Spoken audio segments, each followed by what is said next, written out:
Sebuah video dari Manado viral di media sosial pada Kamis 19 Agustus 2021.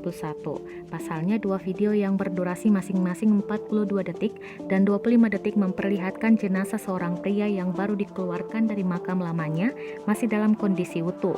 Video itu diambil warga yang menyaksikan proses relokasi perkuburan umum di Jalan Raya Winangun, Kota Manado pada Kamis siang. Benar saja, jenazah pria parubaya itu tampak masih utuh. Dalam video itu memperlihatkan tampilan wajah pria parubaya itu masih utuh. Bentuk wajahnya jelas. Demikian pula tubuh lainnya. Sama sekali tampak seperti baru meninggal. Tubuhnya dibalut setelan jas hitam.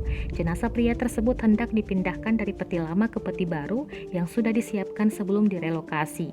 Kain tilai yang menutupi jenazah itu pun tampak utuh. Peristiwa itu membuat warga yang menyaksikan pemindahan jenazah terkesima. Sangat mengherankan karena jenazah tersebut katanya sudah dimakamkan sejak belasan tahun lalu. Hingga berita ini diterbitkan, tribunmanado.co.id tengah menelusuri identitas tersebut. Diketahui pemerintah Kota Manado tengah melakukan relokasi atau pemindahan makam umum di Winangun, Kecamatan Malalayang sejak bulan lalu.